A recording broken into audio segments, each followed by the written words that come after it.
So here are the 10 lessons I learned from basic SEAL training that hopefully will be of value to you as you move forward in life.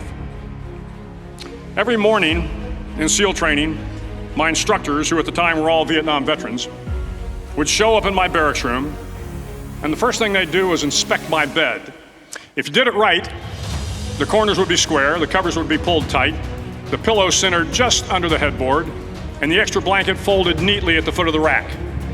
It was a simple task, mundane at best, but every morning we were required to make our bed to perfection. It seemed a little ridiculous at the time, particularly in light of the fact that we were aspiring to be real warriors, tough, battle-hardened SEALs. But the wisdom of this simple act has been proven to me many times over. If you make your bed every morning, you will have accomplished the first task of the day. It will give you a small sense of pride, and it will encourage you to do another task, and another, and another. And by the end of the day, that one task completed will have turned into many tasks completed. Making your bed will also reinforce the fact that the little things in life matter. If you can't do the little things right, you'll never be able to do the big things right. And if by chance you have a miserable day, you will come home to a bed that is made, that you made. And a made bed gives you encouragement that tomorrow will be better. So if you want to change the world, start off by making your bed. During SEAL training, the students are all broken down into boat crews. Each crew is 7 students, 3 on each side of a small rubber boat, and 1 coxswain to help guide the dinghy. Every day your boat crew forms up on the beach and is instructed to get through the surf zone and paddle several miles down the coast. In the winter, the surf off San Diego can get to be 8 to 10 feet high, and it is exceedingly difficult to paddle through the plunging surf unless everyone digs in. Every paddle must be synchronized to the stroke count of the coxswain. Everyone must exert equal effort, or the boat will turn against the wave and be unceremoniously dumped back on the beach. For the boat to make it to its destination, everyone must paddle.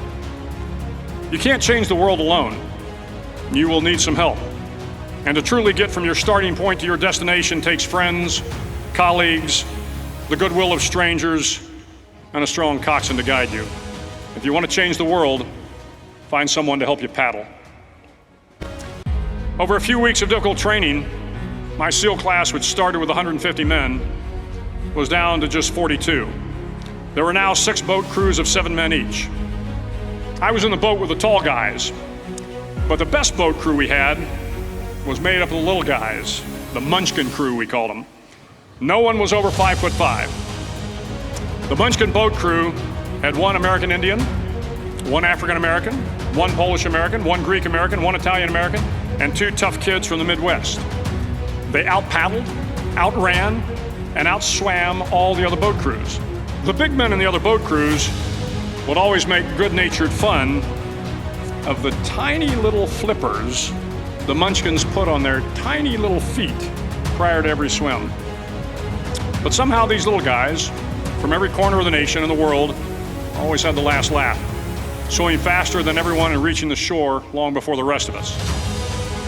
SEAL training was a great equalizer. Nothing mattered but your will to succeed, not your color, not your ethnic background, not your education, not your social status. If you want to change the world, measure a person by the size of their heart, not by the size of their flippers. Several times a week, the instructors would line up the class and do a uniform inspection. It was exceptionally thorough. Your hat had to be perfectly starched, your uniform immaculately pressed, your belt buckle shiny and void of any smudges. But it seemed that no matter how much effort you put into starching your hat or pressing your uniform or polishing your belt buckle, it just wasn't good enough. The instructors would find something wrong. For failing the uniform inspection, the student had to run, fully clothed, into the surf zone, then wet from head to toe, roll around on the beach until every part of your body was covered with sand. The effect was known as sugar cookie. You stayed in the uniform the rest of the day, cold, wet, and sandy. There were many a student who just couldn't accept the fact that all their efforts were in vain, that no matter how hard they tried to get the uniform right, it went unappreciated. Those students didn't make it through training. Those students didn't understand the purpose of the drill. You were never going to succeed. You were never going to have a perfect uniform. The instructors weren't going to allow it. Sometimes, no matter how well you prepare or how well you perform, you still end up as a sugar cookie. It's just the way life is sometimes. If you want to change the world, get over being a sugar cookie and keep moving forward. Every day during training, you were challenged with multiple physical events: long runs, long swims, obstacle courses, hours of calisthenics, something designed to test your mettle. Every event had standards, times you had to meet. If you failed to meet those times, those standards, your name was posted on a list, and at the end of the day, those on the list were invited to a circus. A circus was 2 hours of additional calisthenics, designed to wear you down, to break your spirit, to force you to quit. No one wanted a circus. A circus meant that for that day, you didn't measure up. A circus meant more fatigue, and more fatigue meant that the following day would be more difficult and more circuses were likely. But at some time during SEAL training, everyone made the circus list. But an interesting thing happened to those who were constantly on the list. Over time, those students who did 2 hours of extra calisthenics got stronger and stronger. The pain of the circuses built inner strength and physical resiliency. Life is filled with circuses. You will fail. You will likely fail often. It will be painful. It will be discouraging. At times, it will test you to your very core. But if you want to change the world, don't be afraid of the circuses. At least twice a week, the trainees were required to run the obstacle course. The obstacle course contained 25 obstacles, including a 10-foot wall, a 30-foot cargo net, a barbed wire crawl, to name a few. But the most challenging obstacle was the slide for life. It had a 3-level, 30-foot tower at one end and a 1-level tower at the other. In between was a 200-foot long rope. You had to climb the 3-tiered tower, and once at the top, you grabbed the rope, swung underneath the rope, and pulled yourself hand over hand until you got to the other end. The record for the obstacle course had stood for years when my class began in 1977. The record seemed unbeatable until one day a student decided to go down the slide for life head first.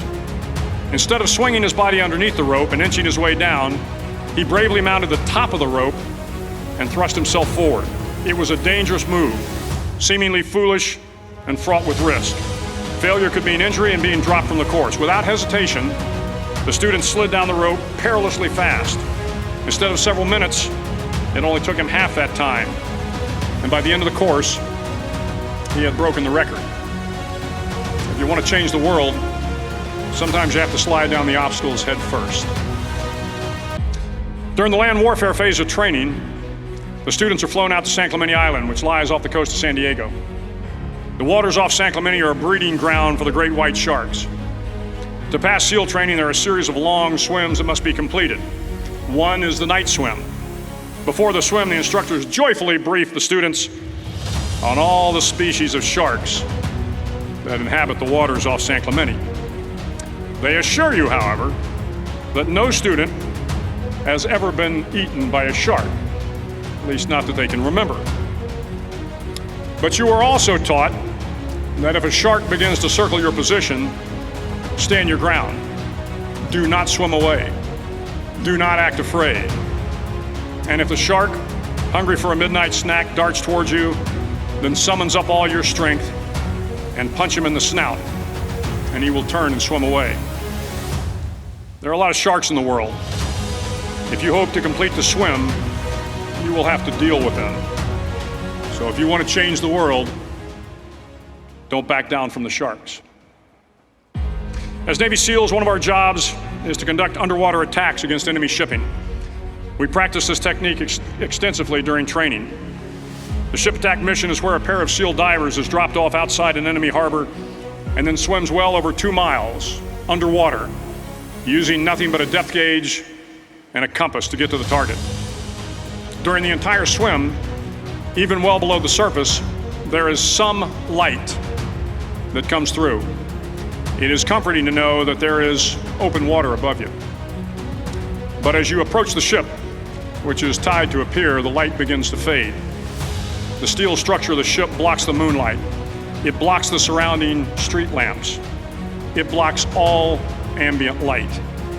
To be successful in your mission, you have to swim under the ship and find the keel, the center line, and the deepest part of the ship. This is your objective. But the keel is also the darkest part of the ship, where you cannot see your hand in front of your face, where the noise from the ship's machinery is deafening, and where it gets to be easily disoriented, and you can fail. Every SEAL knows that under the keel, at that darkest moment of the mission, is a time when you need to be calm, when you must be calm, when you must be composed, when all your tactical skills, your physical power, and your inner strength must be brought to bear. If you want to change the world, you must be your very best in the darkest moments. The 9th week of training is referred to as Hell Week. It is 6 days of no sleep, constant physical and mental harassment, and one special day at the Mud Flats.